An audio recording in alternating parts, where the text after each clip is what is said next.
Inflation has hit a 32-year high, rising to 7.3%. Pricing pressures are widespread, but especially in the construction sector. Food bills are up, as well as petrol and diesel. Let's bring in Westpac senior economist Satish Ranchhod. So, Satish, it's a bit of a cocktail of supply pressures and strong demand.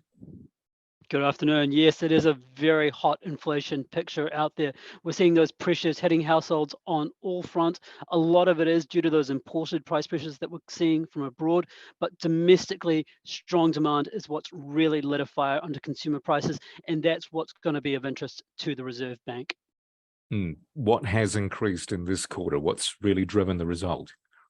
We've seen some big increases right across the board, but the notable ones that we saw were increases in construction costs.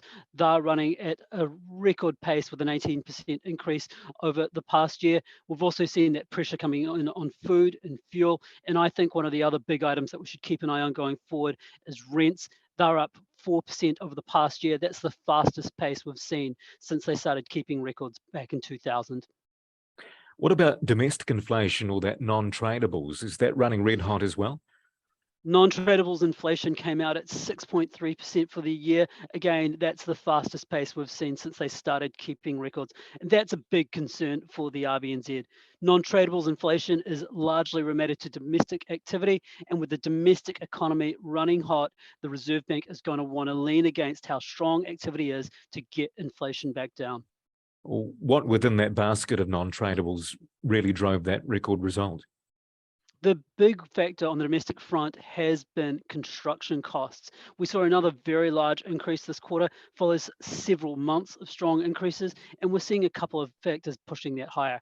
Some of that's due to materials costs, especially disruptions to global supply chains. There's shortages of labor, but again, it's really the fact that we are building so many houses right now. The construction pipeline is very large. That's giving construction firms greater scope to pass on those cost increases into output prices. So construction demand isn't easing at all. We've continued to see record levels of consent activity, and building activity hasn't kept up. That means that even if we start to see consents easing off, there's still a very large backlog of projects to get through. We think construction is going to remain strong for some time, and that signals ongoing pressure on costs. Let's add fuel into the mix. Fuel also was a driver in this result.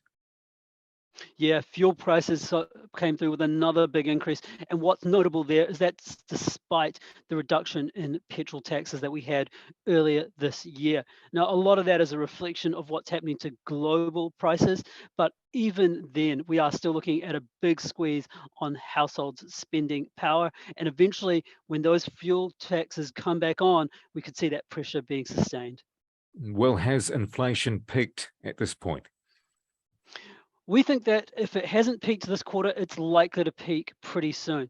A lot of the factors that have driven the rise in inflation over the past year have been factors like those fuel cost increases, which, even if they're remaining strong, we're probably not going to see another doubling like we did after we came out of lockdown. Now, that means that inflation, while still hot, probably isn't going to push significantly higher from here. But from a household perspective, even if inflation's not running at 7%, they're still going to be looking at some pretty strong increases over the months ahead. What does this all mean for the Reserve Bank and its path of rate hikes? The Reserve Bank came through with a third 50 basis point hike last week. We're expecting that the pressure on rates is going to be to the upside for some time yet.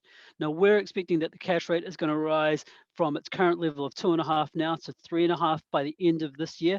But if we don't see those pressures easing off, or if we see a material change in inflation expectations or the labor market, the Reserve Bank might feel greater pressure to increase rates by more. We've already seen central banks around the world going for very large moves. Well, that's not our central pick. We can't rule that out if we see those pressures continuing to mount. This data isn't going to be good news for businesses or consumers, is it? What we've seen is that that pressure on the cost of living really has squeezed households' budgets. And that's a big reason why consumer sentiment has fallen. And we expect that it is going to pass through to softer spending through the back part of this year. And we're already starting to see signs of that. Consumer spending in nominal terms has been flat, but if prices are rising, that means the amount of goods we're buying is actually going backwards. Now, that's a pretty important development. The Reserve Bank is trying to cool domestic demand, and if we're starting to see that come through and signs of it become more widespread, the Reserve Bank's likely to be a bit more measured in terms of how they adjust the cash rate from here.